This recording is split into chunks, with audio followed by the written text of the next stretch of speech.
You must absolutely have the illusion of independence and self-determination. And we have a problem then. We have a problem that to really, really be independent, to really be an individual, which in psychological terms is called individuation, that's difficult for most people. It's kind of tough. It requires work. It requires, to think and act in moral ways, and that's just too much trouble. I wish there was a halfway, stage. So the media goes, well, there is. We'll sell you the fashion of independence. You can buy into this. You can be a goth, a punk, you can be straight, you can be gay, you can be macho. We'll sell you all sorts of images to decorate your inauthentic life. And that will pacify you because there is a voice that's kind of screaming inside of you that you're not living an authentic life. We know that. We know that's a tough voice to live with. But you also can't really do anything about it because, you're lazy and you're weak. And you realize what you would have to sacrifice or lose if you really took the true moral way. The way of selfhood and the way of finding out who and what you are. We know that's difficult for you. So what we'll do is we'll manifest a bunch of simulacras. We have a whole industry creating false personas. But if you buy into that, and it's very easy to do that. I mean, it's just a matter of going down to the hairdresser and coloring your hair pink and wearing a couple of earrings and getting a few tattoos and, having a big t-shirt with anarchy written on it. But you're the last person who even understands what true freedom and anarchy is. But don't worry about that. Well, the world is full of those kinds of people, isn't it? But do you see it as being any more free? If that was ever going to solve the world's problems, what happened in the 1960s when everybody was free, quote unquote? Where's the love now?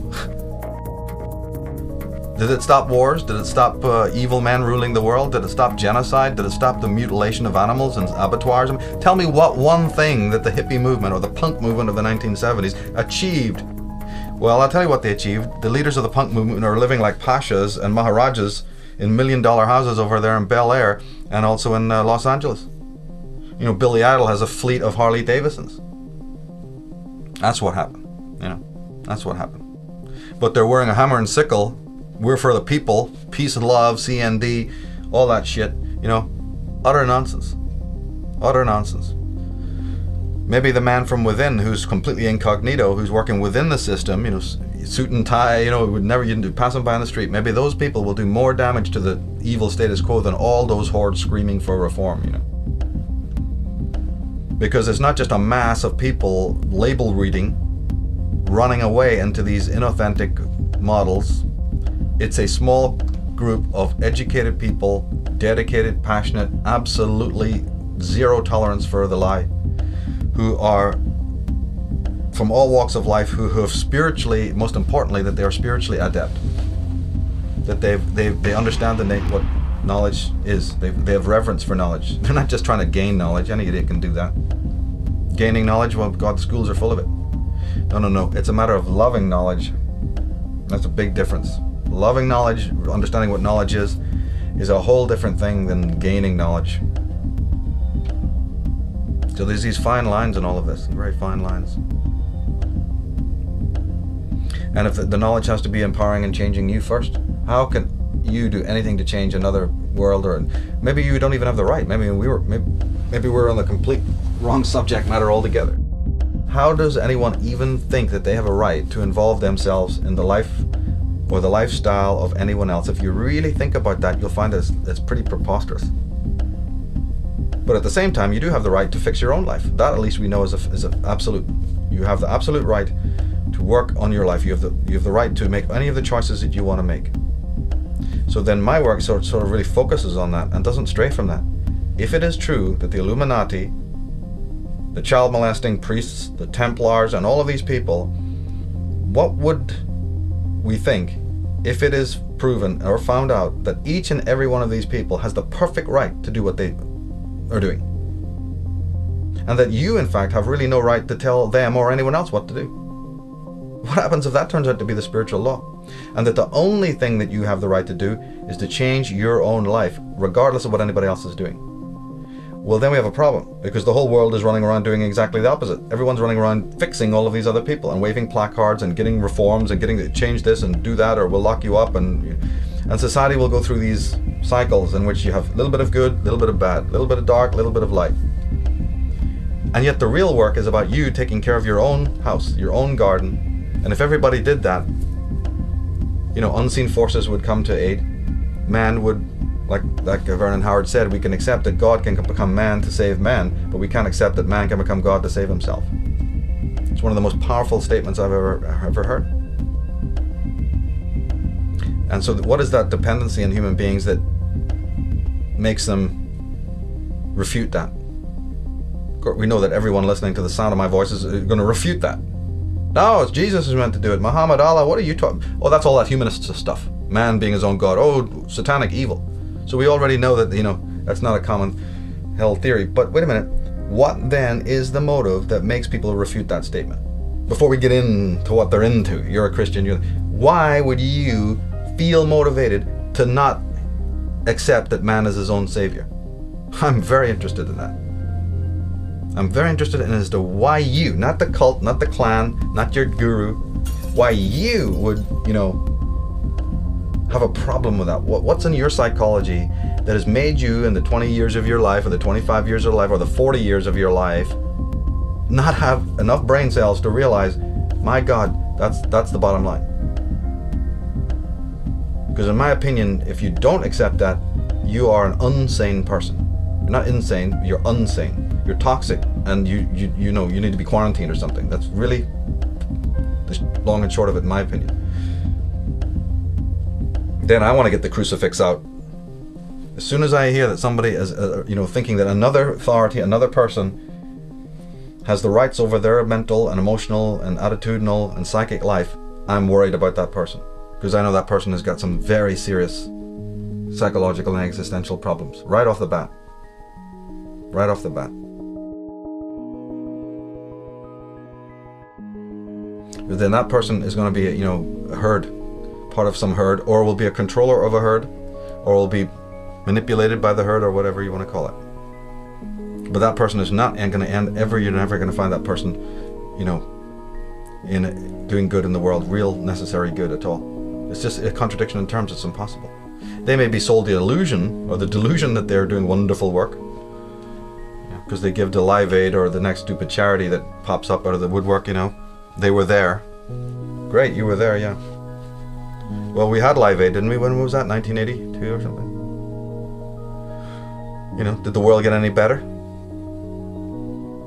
No, all that happened is that Bono and Geldof got on their best clothes one day and walked off down there to Buckingham Palace, got on their bony knees and said, thank you, Mom, for their little award. Okay, that's what happened. And their kids will go to good schools, and they will have, $1 million hotels, and they'll have the best time of it, because they're sellouts.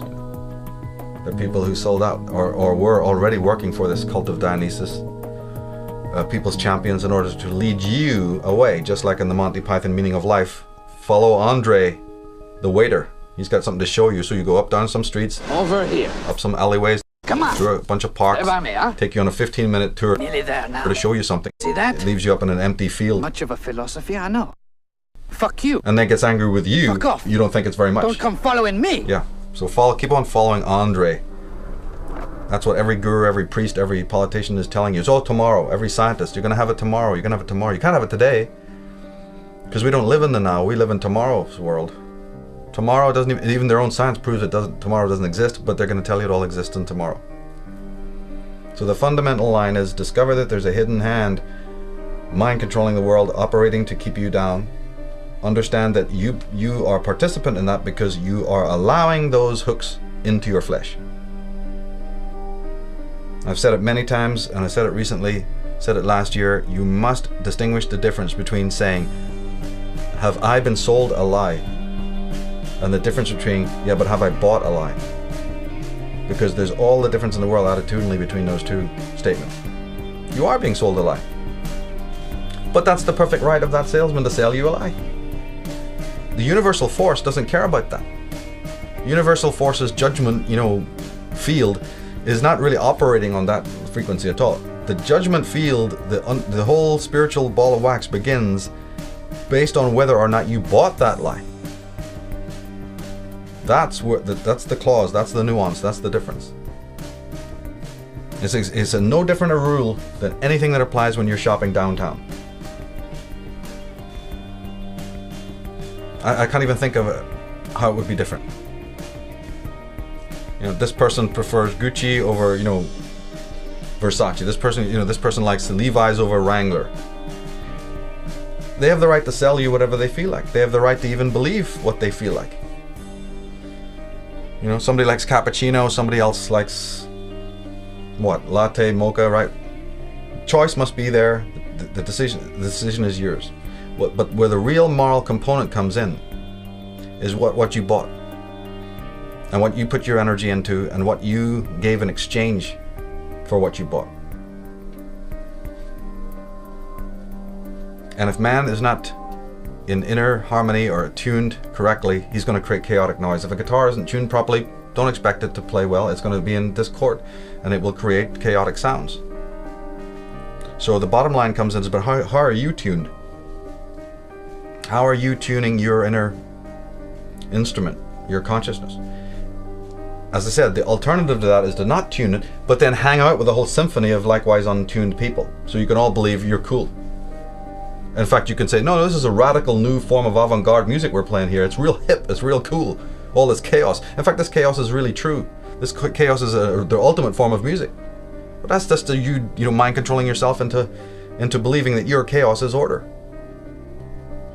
And unfortunately, there are very toxic people in the world who don't like order. They want chaos because they feel good in that chaos, and you're providing it for them.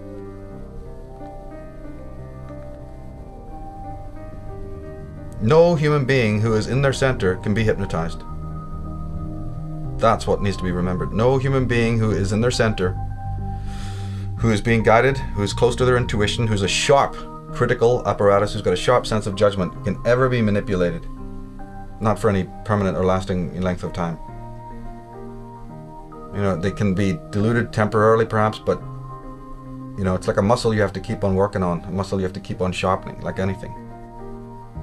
And I really believe that a lot of the obstacles and challenges and you know, tragedies that are occurring in the world, that's what this is for. This is the grinder. This is the thing that's sharpening the blades of intelligent people. You know, you have to have friction. I'm sorry, it just happens. You can't sharpen an axe or a beautiful blade without that grinder, without that sharpening apparatus and the friction that's caused and the mechanics of that. So it's the same way with sharpening consciousness. You must have this whetstone of the world in order to sharpen your mind and sharpen your consciousness, so that you come to see, you know, some of the meaning in all of this.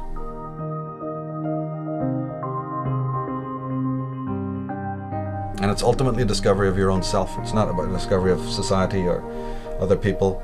All of it is a discovery of who and what you are, ultimately.